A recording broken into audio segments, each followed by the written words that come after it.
Good morning, welcome back. You're still watching The Breakfast Show. Of course, each season has its different trends and different fashions, and we're running into the summer very, very quickly here in Egypt. And we have with us today a guest, Abir al-Ansari, who is a stylist and wardrobe organizer, who is going to talk to us about the new trends for this summer and some tips for makeup and for clothes as well, for all women out there who want to stay stylish for the summer. Good morning. Good morning to you. Good morning, and thank you very much for watching. Of course, you have a very interesting title and different things, whether it's wardrobe organizer or interior designer or even a stylist. It's very interesting, and styles and fashions and trends change from season to season. Sure. And it's always very hard and difficult to keep up with the latest trends. If we were to ask you what is the latest trends for the summer of 2020, basically speaking on all aspects, what could you tell us?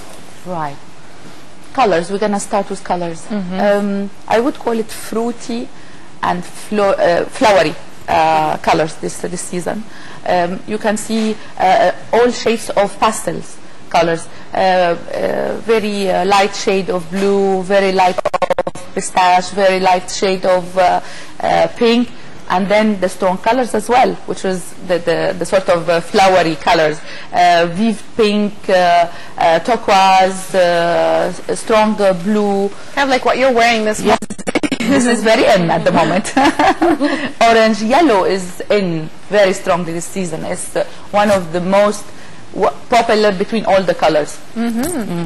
And so if you can talk to us, I mean, we do have different styles here in Egypt especially, and for different bodies and different girls, and for the veiled girls. Yeah. I mean, there are a lot of girls who wear veils, so maybe style would be different and the type of clothes they wear is different. Sure. Less is more.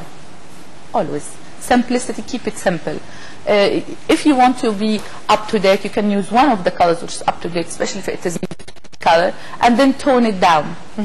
So you look nice, chic, and stylish, because you are up to date with the colors. Plus, you are using the things to make it really chic looking rather than vulgar looking. Some people they have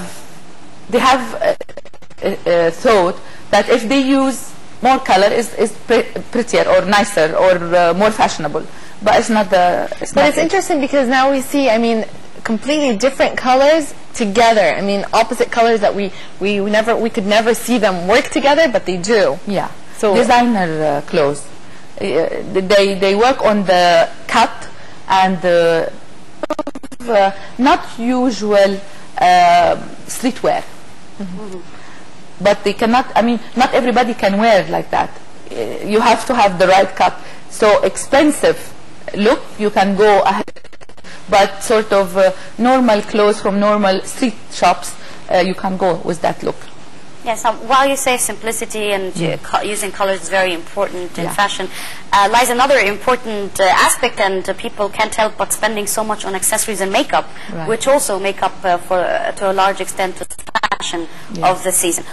In terms of accessories and makeups, colors and styles, what can you tell us about this summer, and how do you keep it simple and good looking without having this vulgar look? Let's talk about accessory.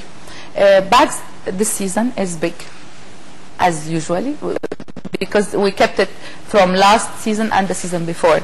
We still kept it large bags. Pastel colors as well. There is one thing in this season which is new, the use of dentelle and guipure. They will find it in all the new fashion shows, even this coming winter. They sort of altered it so you can use it even in winter. I haven't seen so many people talking about this, and I noticed it is very fashionable at the moment.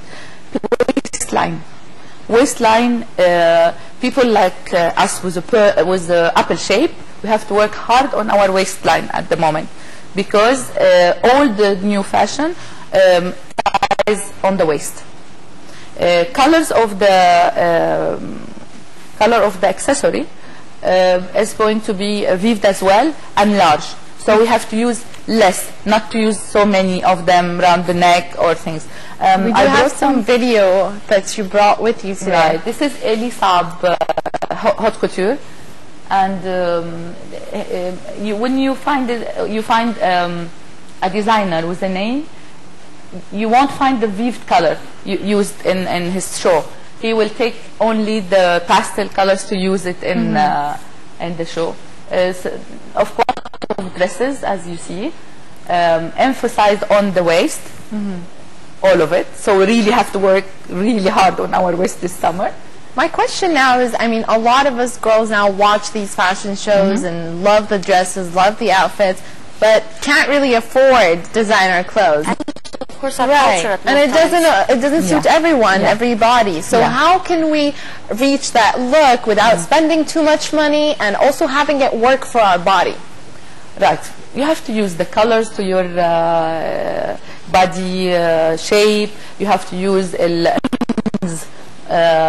for the how to use the lines right with your body. What called plum woman never go near stripes, horizontal stripes. Never. Wider. Never. Yes, in volume. Always use sort of vertical lines. Colors. Always. Short ladies must always wear one color clothes. Always. These little things. What about pear-shaped women? Because I mean, for Egyptian women, a lot of them are pear-shaped. Right. The fashion hourglass shape. The fashion at time actually works for them because they are emphasizing on a small waist. So a lot of dresses, lengthwise, this lengthwise, which is just top of knee high, and or you are talking about muhaggaba, yes? Either. How to use it? Either. I mean, because women here have different bodies, and also, I mean, veiled girls. Some clothes they can't really wear. Yeah, I understand, of course. The use of colors. This year, the fashion for the summer for the trousers, it's high-waisted trousers, and it works nice for pear shapes as well. Let's talk about makeup, because a lot of people don't know how to use makeup, or they use makeup and going to the wrong occasions, or too much makeup in the morning, little makeup at night. Exactly. And how is it important to, because it's I get very impressed by foreigners, how they could have full makeup, but they have this very natural look. How can we reach to that extent? Foreigners, they use the makeup to conceal problems, not to show that they have makeup on them, although they use more makeup than normal girls. One thing all girls think, that they do have to use foundation. It's not right. It all depends on your color of your skin. If you have patches or different colors in your skin, then you have to use it. Otherwise, you don't have to use it. So many girls with wonderful skins, they still use foundation.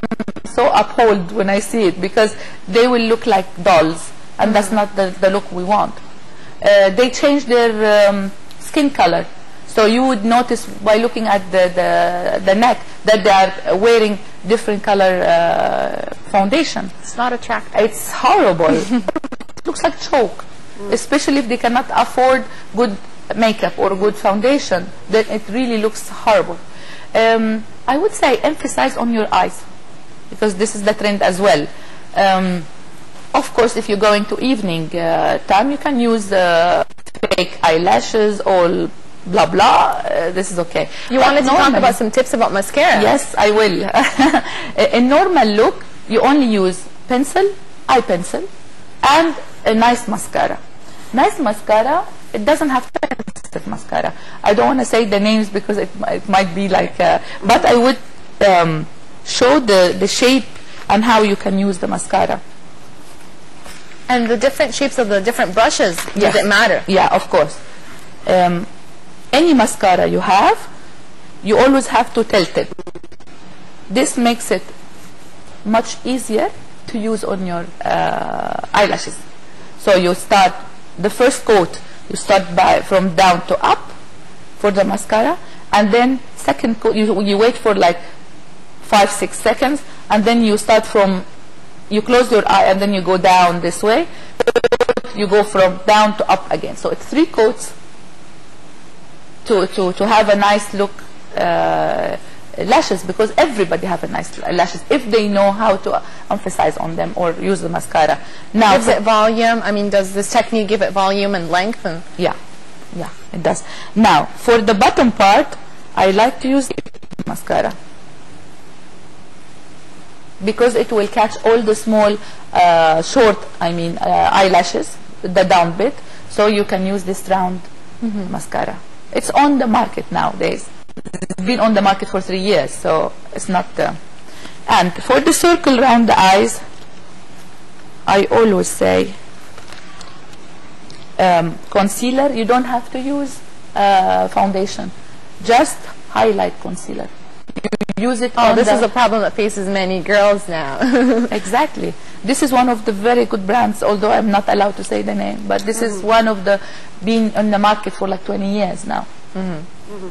Now, another problem concerning makeup, as well as you said earlier, is the use of foundation. Whether you need it or not, we have a problem of choosing the correct color or shade that suits our skin. And people would think that if their skin color is a certain texture, they'll have to use 2 lighter shades so that it could look like they have. And it's really a mistake, because the point is you use the same color. It's not making yourself going white. Who can help? The imperfections, like who can help with that? I mean, how do they have to? How do you persuade them that this is not the way it goes? They have to go where they buy. People who go to buy the makeup, of course, definitely they have somebody on the spot to help to say how to use it and what color, and help them to choose the color. But the best place to use is the top of your hand, really, because it is very near to your face skin. Because your skin could be different, but the hands is always the face Last color. question, very quick. If we have imperfections on our faces, light, slight imperfections, like Yasmin said, we don't have to use foundation. What's an alternative for younger girls, especially, who want to look natural and not overdone? There is so many sheer foundation, so many at the market now, which is like foundation. You just go on the spot and dip it on the top and use powder on top of it, and that's it, really. You don't have to use much. There is so many powders in the market at the moment now for just to dip it in a little bit of water and put it around, and it will stick. Light look. Well, fashion designer, interior designer, and stylist, Abir Ansari, thank you so much for joining us this morning. Thank you very much. And that, of course, brings us also to the end of our Breakfast Show episode this morning. Thank you very much for watching, and thank you, Reem. Thank you, Yasmin. Hopefully you have a good rest of the day. Don't forget to watch us tomorrow on The Breakfast Show.